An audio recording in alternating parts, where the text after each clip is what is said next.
మన Varahi sales grand festive celebrations ప్రతి 10,000 రూపాయల కొనుగోలుపై ఒక బంగారు నాణెం ఉచితం. ఈ ఆఫర్ జనవరి 15 వరకు మాత్రమే. అప్పుడు మీరు అడగలేదా హీరో ఎవరు ఏందనేది ఫోన్ లో కూడా? ఓకే. నేను ఎప్పుడు కూడా బాస్ దీని గురించి పట్టించుకోలేదు. వాట్ డూ దే ఆఫర్ మీ, అది నాకు ముఖ్యం. తిన్నగా వాళ్ళ ఆఫీస్కి వెళ్ళాం. ఆయన వెంటనే కలిశారు, మొత్తం అంతా చెప్పారు. ఆయన అన్నారు, ఈ క్యారెక్టర్ మేము చాలామందికి ఆఫర్ చేసామండి, వాళ్ళ ప్రాబ్లమ్స్ వాళ్ళు చేయలేదు. రేఖా గారు కూడా చేశారని నేను విన్నా. ఎంత నిజమో అబద్ధం మనకు తెలియదు. జయసుధ గారు చేశారని మాత్రం తెలుసు. ఆ అందట కొంచెం ఫిజికల్, ఇంత ఫిజికల్ నేను చేయలేను అనమాట. నేను ఆ ఫిజికల్ బట్ గురించి ఆలోచించలేదు, ఒక క్యారెక్టర్గా ఆలోచించాను అంతే. క్యారెక్టర్ ఆయన చెప్తా ఉంటే నాకు నచ్చింది. కొన్ని చోట్ల బహుశా ఆయన చెప్పింది నేను సరిగ్గా అర్థం చేసుకోలేదు కూడా. ఆ తర్వాత నేను షూటింగ్ చేస్తున్నప్పుడు అర్థమైంది, ఆయన చెప్పింది వేరు, నేను అర్థం చేసుకుంది వేరని. బట్ ఎనీవే ఇదంతా జరిగాక కూడా దీనిలో హీరో మహేష్ బాబు అని చెప్పారు. ఆ కృష్ణ గారి అబ్బాయిని, అది తెలుసు నాకు, అంతకంటే పెద్ద ఎక్కువ తెలియదు. ఆయన సినిమా, ఆ అబ్బాయి సినిమాలు చూడలేదు.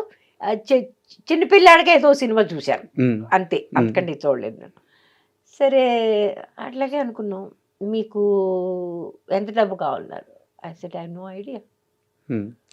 మళ్ళీ అదే సమస్య, మనకి ఎప్పుడు ఉండే సమస్య. No idea. They said will give you this much. Said okay. ఆ తర్వాత మహేష్ నిజంగా నన్ను తిట్టాడండి. అవునా? ఏంటి ఎంత తక్కువ డబ్బు చేశారు మీరు, ఏమన్నా అసలు మీకు ఏమన్నా ఎవరన్నా అడిగే మాట్లాడినా లేదా? పెద్దవాళ్ళు తింటారే అని తిట్టాడు. మరి అంత తక్కువ చేశారా? అంటే అంత తక్కువ అంటే నాకు తక్కువ అనిపించలేదు, కానీ ప్రపంచంలో చాలా మందికి ఇప్పుడు విజయశాంతి గారు సినిమా చేస్తారు, ఆవిడ 1 కోటి రూపాయలు తీసుకుంటాను అనుకుంటా. నేను 1 కోటి రూపాయలు నేను అడగలేను, నాకు అర్థం లేదనిపిస్తుంది.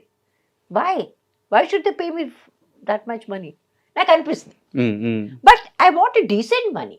నేను ఇంత వచ్చి ఇంత టైం స్పెండ్ చేస్తున్నప్పుడు I want a decent amount of money, but not exorbitant. అది అదే మీరు ఇల్లు అమ్ముకుని నాకు డబ్బులు కాదు. తేజ గారిని అడిగారా ఈ క్వశ్చన్? నాకే ఎందుకు ఫోన్ చేసి ఎలా గుర్తొచ్చాను అడిగాను. అలా అంత డైరెక్ట్ గా అడగలేదు, బట్ నేను ఎట్లా గుర్తొచ్చాను మీకు అడిగాను. అడిగితే అన్నారు, మీరు ఎలా గుర్తొచ్చారు నేను ఇప్పుడు చెప్పలేను, కానీ మిమ్మల్ని మేము మర్చిపోలేదు అన్నాడు. అంటే ఏ రకంగా అంటేను, మీకు తెలుసా సీతామహాలక్ష్మి క్యాసెట్ పెట్టుకుని మేము చూస్తూ రంగీలా స్క్రిప్ట్ రాసాం అని చెప్పాడు. చెప్తే అసలు వావ్, నేను రంగీలా సినిమా చూడలే, నాకు తెలుసు. మొబైల్లో ఉంటారు కాబట్టి ఆ సినిమా ఎంత పెద్ద హిట్. అదే కాకుండా ఆమిర్ ఖాన్ ఇట్లా టపోరీ టైప్ అని ఇవన్నీ అవన్నీ తెలుసు మొత్తం. ఇట్ మేక్ సెన్స్ కదా, సీతామహాలక్ష్మి కదే టోటలీ అదంతా తీసుకెళ్ళి అర్బన్ అట్మాస్ఫియర్లో తీశారు అది. So I said oh nice, thank you for remembering me. I said I'm happy. And frankly shooting చేస్తున్నంత కాలం నా మీద కామెంట్ చేస్తూనే ఉండేవాళ్ళు వీళ్ళిద్దరూ. మహేష్ గారు కూడా, మన తను కూడా. నేను డైలాగ్స్ నాకు నోటికి బాగా కంఫర్టబుల్గా అయ్యేంత వరకు నేను చెప్పను. నేను బాగా కంఫర్టబుల్ ఫీల్ అవ్వాలి, అంతవరకు ఎన్నిసరే రీటేకులు నాకు నేనే చేసేసుకుంటా. కటే అంటాను, మళ్ళీ మొదలు పెడతా. I have to feel like I'm saying it from here.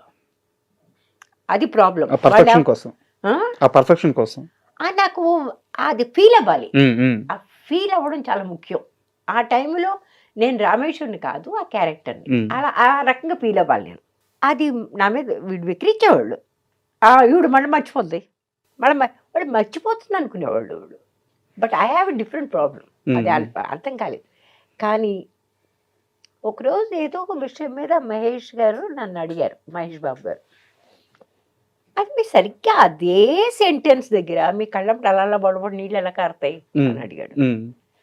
అంటే because that is how I imagine that whole scene. ఆయన వద్దనే చెప్పాడురా, బజార్కి వెళ్ళొద్దని చెప్పాడురా, నేనే బలవంతంగా తీసుకెళ్ళాను. అవన్నీ I go through that whole thing. And exactly at that time tears come. అది ఒక 5-6 టేకులు అయ్యాయి, ప్రతి టేకులో అదే టైంలో నాకు టీయర్స్ వచ్చేవారు. ఎక్కడ జైలు షాట్, జైలుకి లోపలికి తీసుకెళ్తామని చూసారు ఆ టైం. ఓ మై గాడ్, అతను నిజంగా హీ లైక్డ్ ఇట్. తనకి చాలా నచ్చింది ఆ విషయం. యాజ్ అన్ యాక్టర్ అంతే చాలా మంచి యాక్టర్ అతను. ఆ మంచి యాక్టర్కి ఇట్లాంటి విషయాలు నచ్చుతాయి, నచ్చాడు. అట్లాగే నేను సినిమా పూర్తయ్యాక సినిమాల్లో కూడా చాలాసార్లు తేజ అనేవాడు, మీకు తెలుసా ఈ సినిమా అయ్యాక అసలు మీకు ఖాళీ ఉండదు, మిమ్మల్ని ప్రతి వాళ్ళు అడుగుతారు సినిమాలు చేయమని, మీరు చాలా పాపులర్ అయిపోతారు. తమాషా ఏంటంటే మిగిలిన వాళ్ళు ఎలాగో అడగలేదు, ఆయన కూడా అడగలేదు. సో అందరూ చెప్పేది అంత నిజం కాబోదు అప్పుడప్పుడు. అంటే ఆయన అడగకపోవడానికి ఒక రీజన్ ఉండొచ్చు మేడం. నేను ఆల్రెడీ చేశాను కాబట్టి రిపీట్నెస్ వస్తుందేమో అని చెప్పేసి ఒక మదర్ క్యారెక్టర్ పెట్టినా కానీ. కానీ ఒకటండి, సంభవ్ నాతో పనిచేసిన ఏ డైరెక్టర్ కూడా నన్ను రిపీట్ చేయలేదు చాలా వరకు. ఇది కొంచెం ఆలోచించాల్సిన విషయం. అది కదా, అది నా ప్రాబ్లం అయ్యి ఉంటుంది బహుశా. Except my first time director. First time director కాదు, 2-3. నిజం లాంటి పెద్ద సక్సెస్ తర్వాత అంత మంచి క్యారెక్టర్ చేసిన తర్వాత కూడా తెలుగులో ఎందుకు అవకాశాలు రాలేదు? తెలీదండి. ఎప్పుడన్నా మదన పడ్డారు, ఆలోచించారా? చాలా మంది నన్ను చేశారు, కాంటాక్ట్ చేశారు, అసలు అర్థం లేని రోల్స్కి. ఎందుకు వెనకాల నుంచి ఒక మదర్, ఆ మదర్కి పేరు కూడా లేదు, ఆ మదర్కి ఒక హిస్టరీ ఉందా లేదా, వాడు పుట్టిందో అప్పటికప్పుడే అలా బయటకు వచ్చేసిందో మనకేం అర్థం కాదు. దానికి ఒక నేపథ్యం అంటూ ఏం లేదు. అట్లాంటి క్యారెక్టర్ చేయడంలో అర్థం లేదు కదా. మనం ఒట్టి సినిమాల్లో కనిపించాలని, ఒట్టి డబ్బులు వాళ్ళు ఇచ్చేస్తే తీసుకుని ఇంటికి వెళ్ళిపోవడానికి దీనికి కాదుగా నేను వచ్చింది. What ever I do it has to have some meaning. అంటే నాకు క్వశ్చన్ ఉంది, అడగొచ్చా? ధైర్యం చేసి అడుగుతున్నాను. చెప్తారు. రామేశ్వర్ గారికి తెలివితేటలు ఎక్కువైపోవడం వల్ల సినిమాలు తక్కువైన అనుకోవచ్చా? వెరీ గుడ్ క్వశ్చన్, ఇంకోసారి అడగండి. మీకు తెలివితేటలు ఎక్కువైపోవడం వల్ల సినిమాలు తక్కువైన అనుకోవచ్చా? Correct, very very aptly put. చాలా అద్భుతంగా మీరు దీన్ని కరెక్ట్గా చెప్పారు. ఆ మాటకు వస్తే మీరే కాదు, నా మొట్టమొదటి ప్రొడ్యూసర్ రాజశ్రీ ప్రొడక్షన్స్, ఆయన మొట్టమొదటే నన్ను అన్నాడు, అమ్మా నువ్వు దయచేసి డైరెక్టర్ అయిపో, నీకు యాక్టర్గా పెద్ద కాలం నీకు కష్టం. మా డైరెక్టర్ కూడా అన్నాడు, లేఖనని కూడా, తల్లి నువ్వు ఏదైనా కాస్త డైరెక్షన్ మొదలుపెట్టు, ఎందుకంటే నీ యాటిట్యూడ్తోనూ నీ ప్రశ్నలతోనూ వేగిపోయి ఎవడో నేను సినిమాలు తీసుకోరు. నేను ప్రతి దానికి అడిగేదాన్ని, లాజిక్ అడిగేదాన్ని. ఇప్పుడు ఒక సినిమాకి నాకు వచ్చిందండి ఆఫర్, 1935 అట. దానిలో కలకత్తాలో ఒక క్లబ్లో ఒక అమ్మాయి పాటలు పాడుతుందంట. ఆ క్యారెక్టర్కి నన్ను చెప్పారు. అసలు I'd love to do it. నేను అమ్మాయి ఆంగ్లో ఇండియన్, అదే కాదు మన హిందూ, నాట్ పాసిబుల్. హిందూ క్యారెక్టర్లో క్లబ్లో వెళ్ళి ఎట్లా పాట పాడేదండి? హిందూ కానీ ముస్లిం కానీ ఆ టైంలో ఆంగ్లో ఇండియన్స్ మాత్రమే చేసేవాళ్ళు ఆ పని. ఇప్పుడు ఇది మీకు తెలియడం వల్లే కదా మీరు క్వశ్చన్ అడిగింది. నా కర్మగాలు నాకు తెలుసు కదండి, నాకు వచ్చిన గొడవ అదే. అసలు ఏమీ తెలియకపోతే ఏ బాధ లేదు. నాకు అన్ని తెలుసు, అదొక పెద్ద ప్రాబ్లం నాకు. అన్ని అని కాదు కానీ నాలో కొంచెం జిజ్ఞాస ఎక్కువ. సావిత్రి గారి సినిమా తీశారు చూసారా, సినిమా చూడలేదు నేను. మహానటి సినిమా చూడలేదు నేను, కానీ ఆవిడ గురించి మొత్తం ఇన్ఫర్మేషన్ ఇప్పటి వరకు యూట్యూబ్లో ఎంత ఉందో, మొట్టమొదటి సినిమా నుంచి మొత్తం అంతా తెలుసు మీకు. I'm voracious about it. ఒకప్పుడు విపరీతంగా చదివేదాన్ని, ఇప్పుడు చదవడం తక్కువైంది. ఎందుకంటే I have a peripheral visual problem ఉంది. అంటే చిన్న లెటర్స్ నాకు కొంచెం కష్టంగా కనిపిస్తాయి, అంచేత తొందరగా చదవలేను. So I lose my patience. So but I see lot of YouTubes. మళ్ళీ నిజం సినిమా దగ్గరికి వస్తే మహేష్ బాబు గారు తిట్టారు, ఇంత తక్కువ పేమెంట్కి ఎలా సినిమా తీశారని. అక్కడే కాదు ఇంకో దగ్గర కూడా మీ మీద అరిశారంట.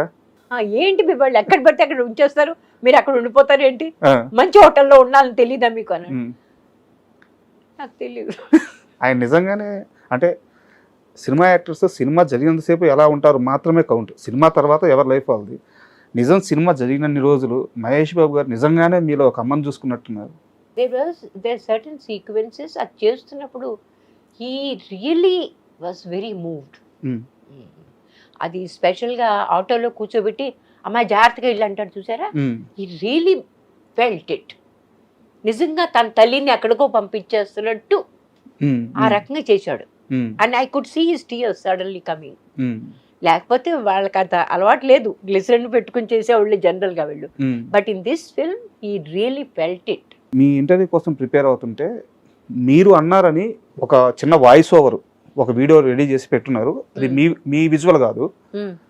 నిజం సినిమా అయిపోయిన తర్వాత నేను బతికున్నానో చనిపోయానో కూడా మహేష్ బాబు పట్టించుకోలేదని తాళ్ళూరి రామేశ్వర్ గారు అన్నారు అని చెప్పి ఆ వీడియోలో ఉంది. నిజంగా అన్నారా మీరు? అన్నాను.